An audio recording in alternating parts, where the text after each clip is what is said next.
Hello students, YouTube channel global study zone पर आपका स्वागत है। मैं नरेश सर। आज से मैं आप लोगों को रेगुलर क्लास लूँगा। 2 दिनों के लिए मैं किसी काम में व्यस्त था, जिसके कारण मैं आप लोगों का क्लास नहीं ले पाया। और आज से मैं आप लोगों का बायोलॉजी क्लास नियमित रूप से लूँगा।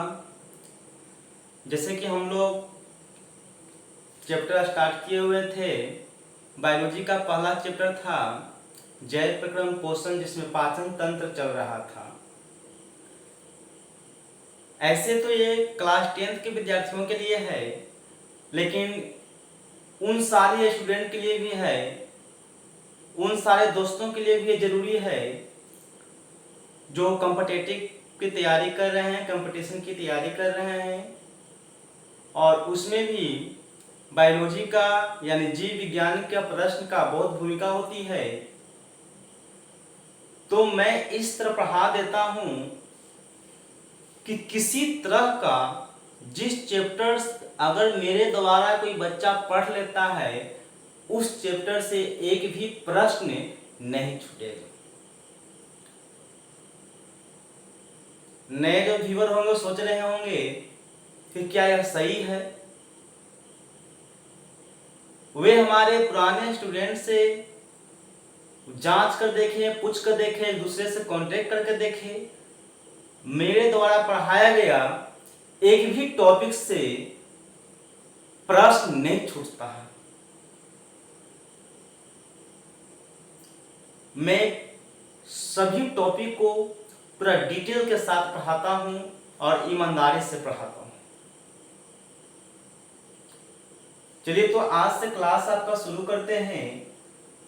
जो पहला चैप्टर का 2 पॉइंट बचा हुआ था, उसको खत्म करके हम लोग ऑब्जेक्टिव का सॉल्व करेंगे, ऑब्जेक्टिव प्रश्नों को भी सॉल्व करेंगे। और हमें उम्मीद है कि आप सारे स्टूडेंट भी ठीक होंगे, किसी तरह की समस्या नहीं होगी, क्योंकि कमेंट तो आ नहीं रहा है। कमेंट आता है तो हम सोचते हैं कि समस्या बच्चों को है, कमेंट नहीं आता है इसका मतलब समस्या नहीं है। चलिए हम लोग स्टार्ट करते हैं। पहला चैप्टर जैव पोषण का ही एक टॉपिक है जो चल रहा था, पाचन तंत्र। तो पाचन तंत्र के बारे में हम लोग शुरुआत करते हैं। पाचन तंत्र, यह चैप्टर से पढ़ाई लगभग सिलेबस खत्म ही हो चुका है। मात्र 2 पॉइंट है जिस पे हम लोग चर्चा करेंगे, और इसी के साथ इस चैप्टर को भी एंड कर देंगे। जैसे कि जब हम पाचन तंत्र पढ़ा रहे थे आप लोग को, तो दांत के बारे में बताए थे कि दांत 4 प्रकार के होते हैं। इसी में एक प्रश्न आता है बाबू कि दंत अस्थिक्षय क्या है। दंत अस्थिक्षय क्या है? दंत अस्थिक्षय क्या है?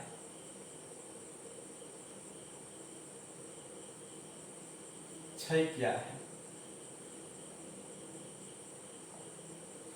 तो हम लोग दंत अस्थिक्षय क्या है इस पर चर्चा नहीं करेंगे, इसको समझेंगे।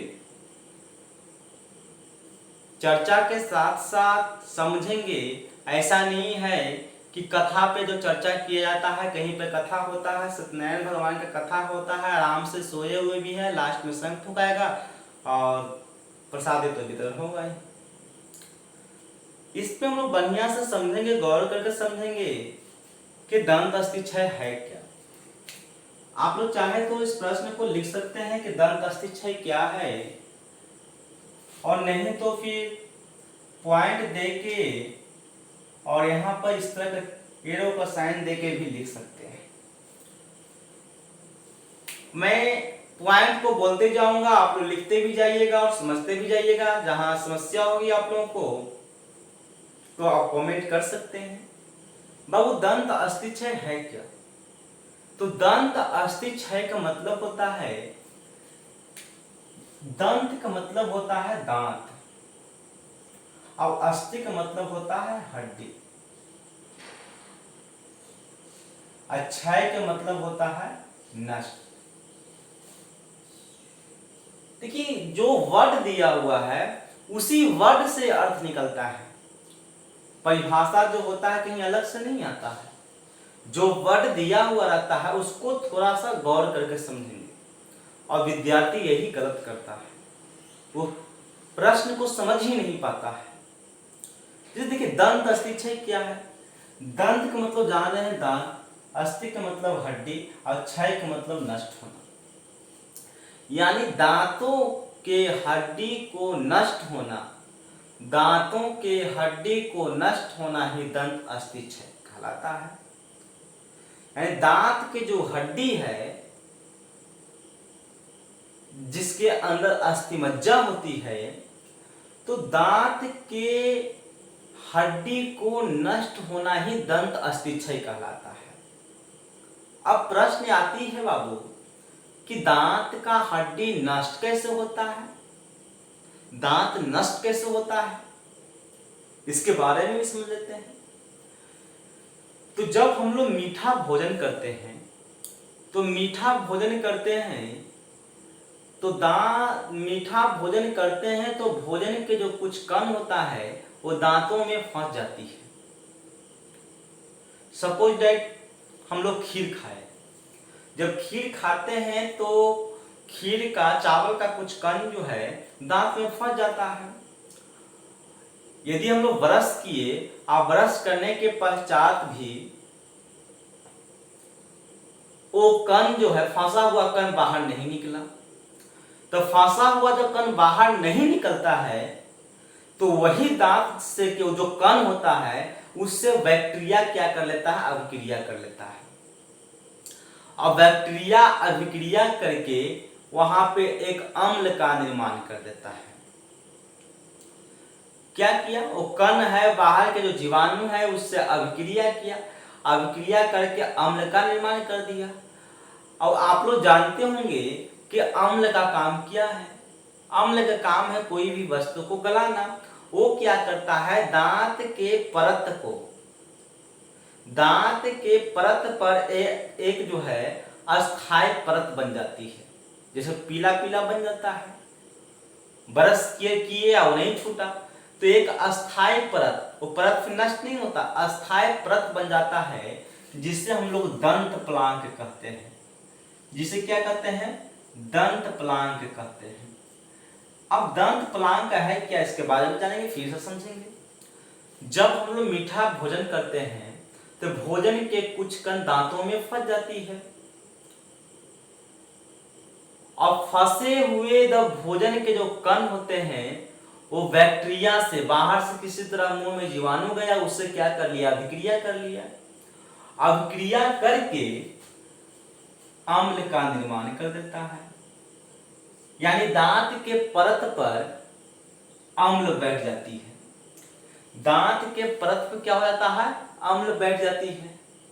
तो जब दांत के परत पर अम्ल बैठ जाती है तो उसी परत को दंत प्लांक कहते हैं। उसी परत को क्या कहते हैं, दंत प्लांक कहते हैं।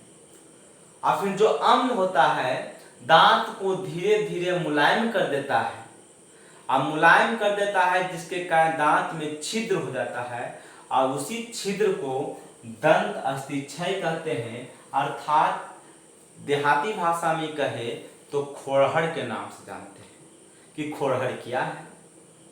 इसके बारे में हम लोग कहते हैं कि खोड़हड़ है नहीं, लेकिन उसी चीज को दंत अस्थि क्षय कहते हैं। फिर से समझेंगे, जब हम लोग मीठा भोजन करते हैं तो भोजन के कुछ कण दांतों में फंस जाती है,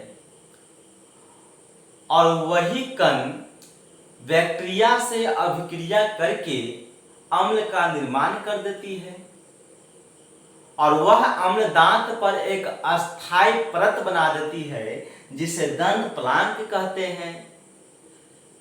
तथा यही अस्थायी परत धीरे धीरे दांतों को नष्ट कर देता है, दांत में छिद्र कर देता है, जिसे हम लोग दंत अस्थि क्षय कहते हैं, दंत अस्थि क्षय कहते हैं या खोड़हड़ कहते हैं। अब जो है आपको इसी चीज को लिख लेना है, इसी चीज को क्या कर लेना है, लिख लेना है। लिखिएगा कि दंत अस्थि क्षय है क्या, दंत अस्थि क्षय क्या है। लिखिए, जब मीठा भोजन करते हैं, जब मीठा भोजन करते हैं, जब मीठा भोजन करते हैं तो भोजन के कुछ कण दांतों में फंस जाती है, भोजन के कुछ कण दांतों में फंस जाती है, दांतों में फंस जाती है, जो ब्रश करने के बाद भी नहीं निकलता है, जो ब्रश करने के बाद भी नहीं निकलता है, ब्रश करने के बाद भी नहीं निकलता है, जिससे बैक्टीरिया अभिक्रिया कर, जिससे बैक्टीरिया अभिक्रिया कर अम्ल का निर्माण कर देती है, अम्ल का निर्माण कर देती है, अम्ल का निर्माण कर देती है, जिससे जिससे अस्थायी परत, अस्थायी परत, जिससे अस्थायी परत का निर्माण होता है, अस्थायी परत का निर्माण होता है, जिसे दंत प्लांक कहते हैं, जिसे दंत प्लाक कहते हैं, दंत प्लाक कहते हैं।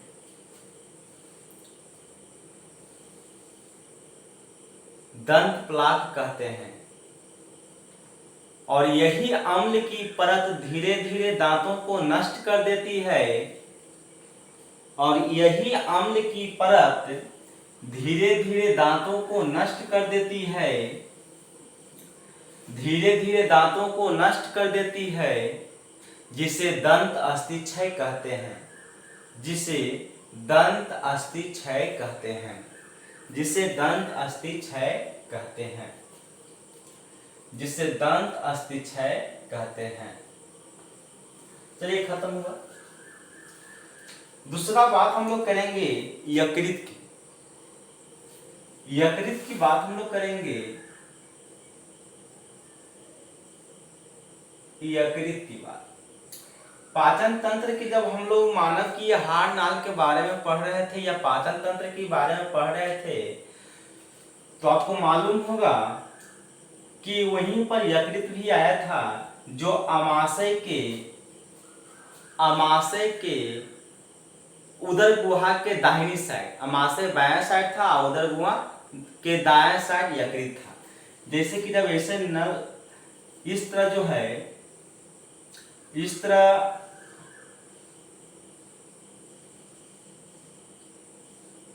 तो यहाँ के बगल में जो ये अर्धवृत्ताकार था, इसी को हम लोग क्या कहते हैं, यकृत कहते हैं।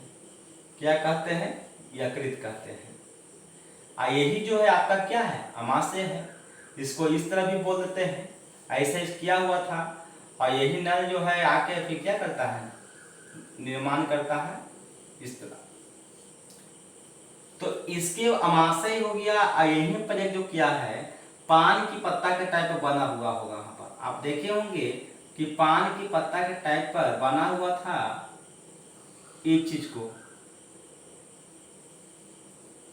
आप देखिएगा उस फिगर में बताया था तब। इसको हम लोग क्या कहते हैं, अग्न्याशय कहते हैं, अग्न्याशय कहते हैं। और इसको क्या कहते हैं, यकृत कहते हैं। तो आज हम लोग चर्चा करेंगे वो यकृत पे ही करेंगे। क्या करेंगे, किस पे करेंगे, यकृत पे। यहीं पे एक चीज है, यहाँ से ऐसे निकला हुआ था, इस तरह था, और यहाँ से इस तरह था, यहाँ पर पित्त था, यही क्या है, यकृत है। फिगर में देखिएगा दिया हुआ था, यहाँ पर जो पान के पत्ता बना हुआ था, ये इसको क्या कहते हैं, अग्न्याशय कहते हैं। तो ये जो यकृत है, यकृत है क्या, इसके बारे में समझेंगे। तो यकृत जो है, सबसे पहले देखेंगे कि यकृत जो है उदर गुहा के दाहिने स्थित है, आई उदर गुहा के बाहिने स्थित है। तो लिख देंगे यही चीज को सेम हम लोग कि यकृत जो है उदर गुहा के दाईं ओर स्थित है। क्या है? यह उदर गुहा के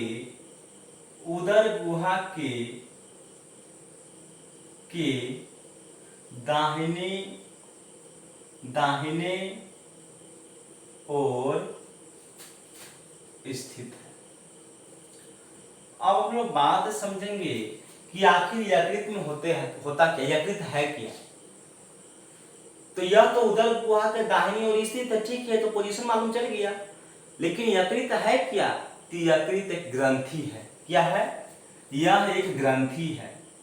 यह एक ग्रंथि है। क्या है? ग्रंथि है। यकृत क्या है? एक ग्रंथि है। यह एक ग्रंथि है जिसका वजन जो है लगभग 1.5 kg होता है। जिसका वजन कितना होता है? लगभग 1.5 kg होता है। यकृत जो है एक ग्रंथि है जो उदर गुहा के दाहिनी ओर स्थित होता है, जिसका वजन लगभग 1.5 kg का होता है। कितना होता है? 1.5 kg। अब यकृत से स्राव किसका होता है? यकृत से स्राव किसका होता है? तो यकृत से पित्त स्राव होता है।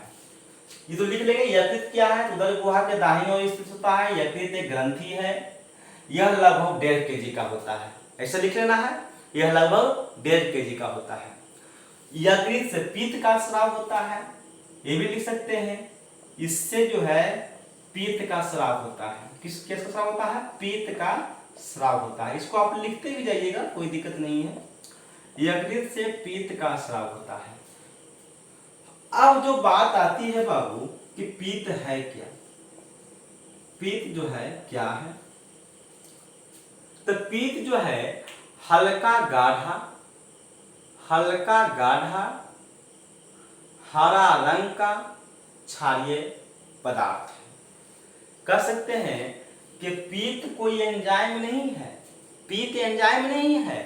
आपसे पूछ दे कि पित्त क्या, पित्त एंजाइम है? नहीं, पित्त एंजाइम नहीं है। यह एक जो है क्षारीय पदार्थ है। अर्थात ये कह सकते हैं कि यह एक हरे रंग का क्षारीय द्रव पदार्थ है। पित्त क्या है? हरे रंग का, यह हरे रंग का क्षारीय द्रव पदार्थ है। क्षारीय द्रव पदार्थ है। पित्त क्या है? पित्त हरे रंग का क्षारीय द्रव पदार्थ है। पित्त का कार्य हम पहले आप लोग को लिखवा दिए थे, पहले ही आप लोग को वीडियो में लिखवा दिए हैं। पित्त का कार्य, पित्त का कार्य क्या है चलिए फिर से बताते हैं। पित्त का जो है कार्य मात्र जो है 2 है। सबसे पहले कार्य क्या है? तो पित्त जो है अमाशय से जो अम्लीय भोजन आता है उसको अम्लीयता को नष्ट कर क्षारीय बना देना। क्या कर देना? क्षारीय बना देना। दूसरा जो है इसका कार्य है कि अमाशय से आए हुए भोजन को ये क्या कहता है कि छोटी आंत में वसा जो होता है, तो ये लवणों की सहायता से वसा को क्या करता है? विखंडन कर देता है, यानी पायसीकरण करता है, तोड़ देता है। यानी विखंडन करने से वसा, किसको? वसा, क्योंकि छोटी आंत में वसा का क्या होता है? सरल पदार्थ में बदल जाता है। क्योंकि कार्बोहाइड्रेट तो मुंह में टूट जाता है, प्रोटीन जो है अमाशय में टूट जाता है, और वसा जो होता है छोटी आंत में टूटता है। तो छोटी आंत में जो वसा आता है, तो वसा को लवणों की सहायता से वसा को विखंडन या पायसीकरण। अब आप सोच रहे हैं कि सर आखिर जो है लवणों का विखंडन क्यों करते हैं, सॉरी वसा को विखंडन क्यों किया जाता है? तो वसा को विखंडन करने से क्या होता है कि उस पर एंजाइम सही से कार्य करता है, यानी उसको सही से बचा सकता है। फिर सुनेंगे। पित्त के 2 कार्य। पहला कार्य अमाशय से आए हुए अम्लीय भोजन को नष्ट कर क्षारीय बना देना। दूसरा कार्य कि यह लवणों की सहायता से वसा को विखंडन या पायसीकरण करना। लवणों की सहायता से वसा को विखंडन या पाइसीकरण करना, जिसके कारण उस पे एंजाइम अच्छे से कार्य करते हैं। यकृत क्या है, फिर से इसके बारे में हम लोग समझ जाते हैं, पूरा बोल देते हैं जो भी बताए हम। आप लोग लिखना चाहे तो लिख सकते हैं। यकृत जो है हमारे शरीर की सबसे बड़ी ग्रंथि है। हमारे शरीर की सबसे बड़ी ग्रंथि है। क्या है? यह सबसे बड़ी ग्रंथि है, शरीर की सबसे बड़ी ग्रंथि। समझ लीजिए यकृत क्या है। तो यकृत हमारे शरीर की सबसे बड़ी ग्रंथि है, जो उदर गुहा के दाहिने ओर स्थित होता है। यह लगभग 1.5 kg का होता है। इसमें पित्त का स्राव होता है। पित्त क्या है? वो तो हो गया। पित्त क्या है? पित्त के कार्य भी लिख सकते हैं, तो लिख लिए हैं आप लोग, चाहे तो लिख सकते हैं, वो हो गया। पित्त का कार्य में क्या हो जाएगा? सबसे पहले जानेंगे पित्त है क्या। तो पित्त कोई एंजाइम नहीं है। पित्त हरे रंग का क्षारीय द्रव है। ठीक है। अब क्षारीय क्यों कहेंगे? क्योंकि इसका पीएच मान 7 से पार होता है। चलिए हो गया, ये सारी चीज हो गई। अब हम लोग पढ़ेंगे अग्न्याशय ग्रंथि। ध्यान रखिएगा, यकृत हमारे शरीर की सबसे बड़ी ग्रंथि है। यकृत हमारे शरीर की सबसे बड़ी ग्रंथि है। चलिए खत्म हुआ। ये छोटा छोटा टॉपिक था, मात्र 2 छूटा हुआ था। प्रश्न में पूछा भी जाता है, हम सोचे कि आप लोग को इससे अवगत करा दें। और यदि हमारे चैनल को अभी तक सब्सक्राइब नहीं किए हैं तो सब्सक्राइब कर लीजिए। और जो पुराने व्यूअर हैं और मेरे सब्सक्राइबर हैं, मैं उनसे रिक्वेस्ट करता हूँ, मेरे चैनल को, मेरे वीडियो को अधिक से अधिक सब्सक्राइब करिए और शेयर करिए। मेरा लक्ष्य यही है कि आपको मंजिल तक पहुंचा देना। आप भी मेरे लिए अगर कुछ करना चाहते हैं तो हमारे चैनल को सब्सक्राइब कर दीजिए, लाइक कर दीजिए और कम से कम 10 फ्रेंड्स के पास जरूर शेयर करिए, भेजिए। उनसे बोलिए कि कम से कम इस चैनल को सब्सक्राइब करो। वो पढ़ते हैं या नहीं पढ़ते हैं, उनको बताइए कि ये पढ़ो, ये जिंदगी के सामाजिक तौर पे ये तुम्हारे लिए जरूरी है। क्योंकि बायोलॉजी सबके लिए, सबका ज्ञान होना चाहिए, क्योंकि यह प्रैक्टिकली होता है, उसके शरीर के ऊपर निर्भर करता है। वो अगर हल्का फुल्का भी बायोलॉजी का ज्ञान जानता है तो समझिए कि एक तरह से जो छोटे मोटे डॉक्टर होते हैं उस तरह के उससे उसमें गुण हो जाते हैं। वो अपने शरीर के मैंने उसके शरीर के बॉडी के बारे में उसको ज्ञान हो जाएगा। मेरे बॉडी में क्या क्या है, कौन से अंग को क्या कहते हैं, ये जानकारी तो सबको होना चाहिए। इसलिए कम से कम एक स्टूडेंट 10-10 फ्रेंड्स को क्या करेंगे, शेयर करिएगा। चलिए आगे हम लोग चलते हैं। अग्न्याशय।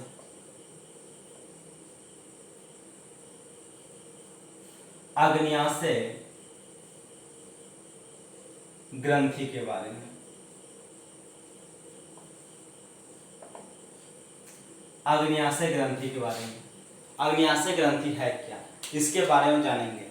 तो कहने का मतलब जो है, अग्न्याशय जो है, अग्न्याशय अमाशय के ठीक नीचे तथा ग्रहणी को घेरे हुए पीले रंग के होते हैं। जैसे पान की पत्ता वाला जो बताए थे वही अग्न्याशय था। कहने का मतलब है, अग्न्याशय की बात हम लोग करें तो लिख सकते हैं कि यह अमाशय के ठीक नीचे, अमाशय के ठीक नीचे तथा ग्रहणी को घेरे हुए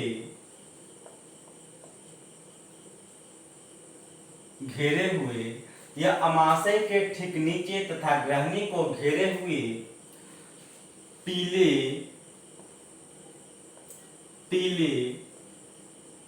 रंग की ग्रंथि है। पीले रंग की ग्रंथि, इसका कलर भी पूछ सकता है।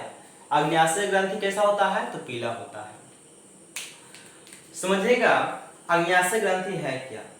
तो अग्न्याशय ग्रंथि जो होता है अमाशय के ठीक नीचे जो पान के पत्ता वाला हम बताए थे, जो हमारे पिछले वीडियो देखे थे उसमें देखिएगा सारा चीज जो है, कौन से पार्ट, बॉडी का पार्ट कहाँ पे है, सारा चीज उसमें दर्शाया गया है। ये केवल हम आप लोग को इसके अंदर आप लोग को सारे चीज का अवगत करवा दिए हैं, हम सारा चीज बताया गया है आपको। आप मेरे पिछली वीडियो को देखिएगा, उसमें अग्न्याशय ग्रंथि लिखा हुआ होगा, ये समझना है को लिखा हुआ है, उसमें है क्या, हम पिछले क्लास में बताए थे कि इसको बारे में विस्तार से हम बताएंगे, फिलहाल अभी समझ लो। तो आप फिर जाके मेरे पिछले वीडियो को देखिएगा कि यकृत और अग्न्याशय ग्रंथि है कहाँ, जो सर पढ़ाए हैं। अब देख के फिर समझिएगा, दोनों ये भी वीडियो देखिएगा, मेरा पिछला वीडियो को भी देखिएगा। अब जो यह आमाशय के ठीक नीचे तक ग्रहणी को घेरे हुए पीले रंग की ग्रंथि है। क्या है? पीले रंग की ग्रंथि है। अब इससे जो है अग्न्याशय रस स्रावित होता है।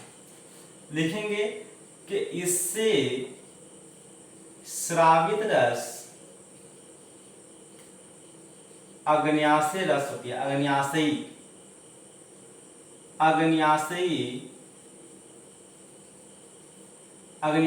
रस कहलाती है।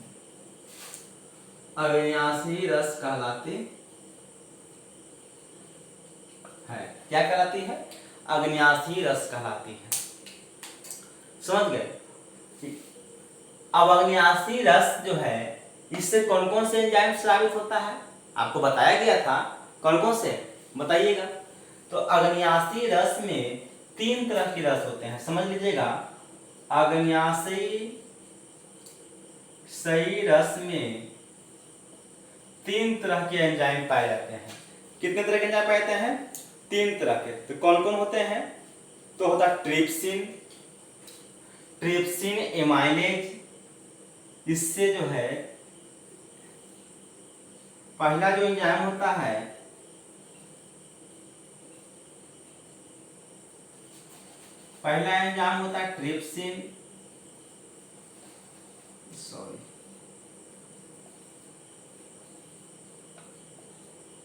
ट्रिप्सिन, दूसरा होता है एमाइलेज,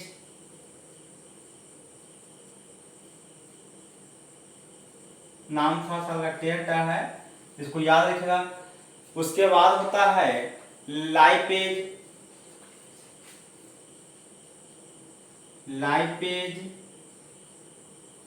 उसके बाद होता है न्यूक्लियेज,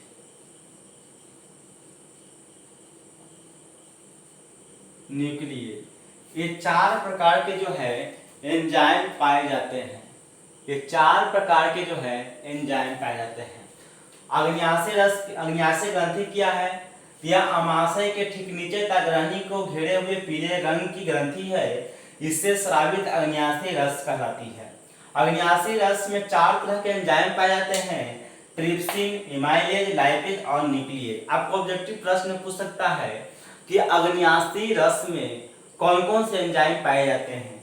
3 को दे देगा, ट्रिप्सिन, एमाइलेज, लाइपेज, और चौथा गलत दे देगा, ये नहीं देगा, या फिर ए नहीं देगा। 3 को सही देगा, ये वो गलत देगा। उसमें आपको क्या होगा? गलत चीज को चुनना होगा। ठीक है, तो ये आपका अग्न्याशय ग्रंथि खत्म हो गया। और इसी के साथ ही आपका जो है पहला चैप्टर जैव पोषण जो है समाप्त हो गया। इसको आप लिख सकते हैं, समाप्त हो गया। सबसे पहले कुछ हम आपको इंपॉर्टेंट पॉइंट हम जिक्र कर देते हैं।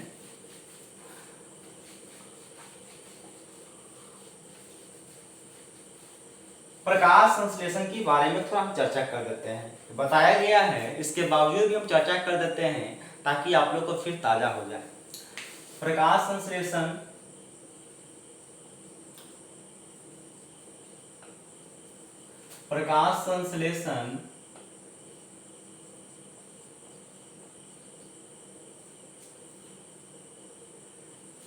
संश्लेषण है क्या? तो हम बताए थे कि हरे पेड़ पौधे कार्बन डाइऑक्साइड, जल, सूर्य के प्रकाश तथा क्लोरोफिल की उपस्थिति में जिस प्रक्रिया द्वारा अपना भोजन बनाते हैं उसे प्रकाश संश्लेषण कहते हैं। बताया गया था आपको। अब इसमें समझिएगा कि प्रकाश संश्लेषण के लिए कितने स्रोत की आवश्यकता होती है। तो प्रकाश संश्लेषण के लिए 4 स्रोत की आवश्यकता होती है बाबू। क्या क्या? कार्बन डाइऑक्साइड, जल, सूरज का प्रकाश और क्लोरोफिल। ठीक है। अब जो है आखिर कहने का मतलब है कि प्रकाश संश्लेषण में प्रकाश को कौन ऑब्जर्व करता है? प्रकाश को पत्तियों में सबसे जानते हैं कि प्रकाश संश्लेषण की क्रिया पत्तियों में होती है, पेड़ पौधा के पत्तियों में होती है, तो जानते हैं, बताया गया है।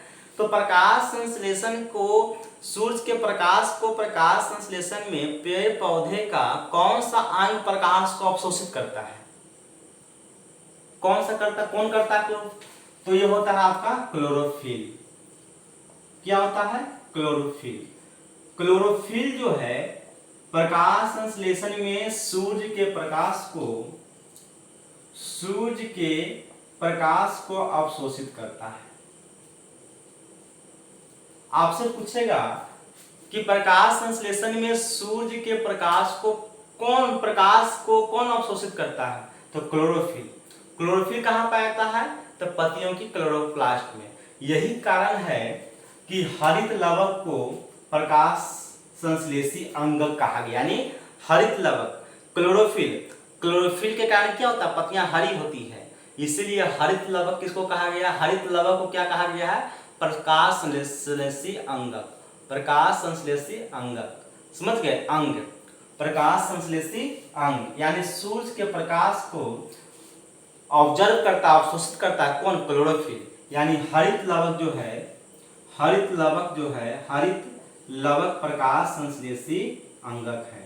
ये क्या है? प्रकाश संश्लेषी अंगक है। अब एक बात और आती है कि प्रकाश संश्लेषण में कार्बन डाइऑक्साइड गैस को कौन ऑब्जर्व करता है? कार्बन डाइऑक्साइड गैस को कौन लेता है? किसके माध्यम से जाता है? तो पत्तियों में रंध्र या स्टोमाटा के कारण। CO2 को पत्तियों में कौन लेता है? तो रंध्र। क्या लेता है? कौन? रंध्र। इसी को रंध्र या स्टोमाटा, इसी को क्या कहते हैं?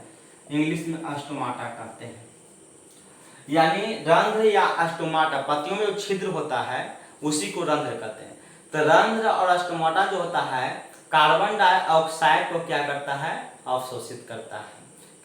पत्तियां जो होती है कार्बन डाइऑक्साइड वायुमंडल से लेती है, तो वायुमंडल से पत्तियां लेते किसके द्वारा? तो पत्तियां अपने छिद्र के द्वारा, अपने रंध्र के द्वारा, अपने स्टोमाटा के द्वारा।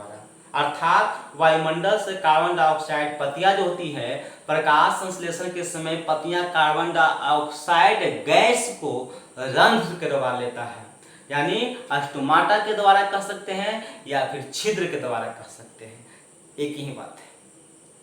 और इसी के साथ जो है ये आपका पहला चैप्टर समाप्त हुआ है, जैव प्रक्रम और पोषण। अगले हम लोग चैप्टर जो पढ़ेंगे वो हम लोग पढ़ेंगे श्वसन। तो श्वसन पढ़ने से पहले हम आपको इसमें कुछ ऑब्जेक्टिव प्रश्नों को सॉल्व करवाऊंगा, और आप लोग फिर से जितने भी इसमें वीडियो बनाया गया है, 4 या 5 पार्ट में बनाया गया है, एक बार फिर से प्रश्न को क्या करिए, सारे पार्ट को, वीडियो को कल देख लीजिए, और देखने के बाद फिर हम परसों क्या करेंगे, आपको प्रश्न सॉल्व करवाएंगे। इससे क्या होगा कि जितने भी आप वीडियो बनाए हैं हम उसको आप एक बार देख लीजिएगा तो आपके दिमाग में ताज़ा हो जाएगा, और ताज़ा होने के बाद जो भी प्रश्न हम सॉल्व करवाएंगे तो आपको समझ में भी आएगा और आप उसका आंसर भी दे पाएंगे। ठीक है, तो हमारे चैनल को सब्सक्राइब कर दीजिए, लाइक कर दीजिए और शेयर करना नहीं भूलिएगा। ठीक है, धन्यवाद।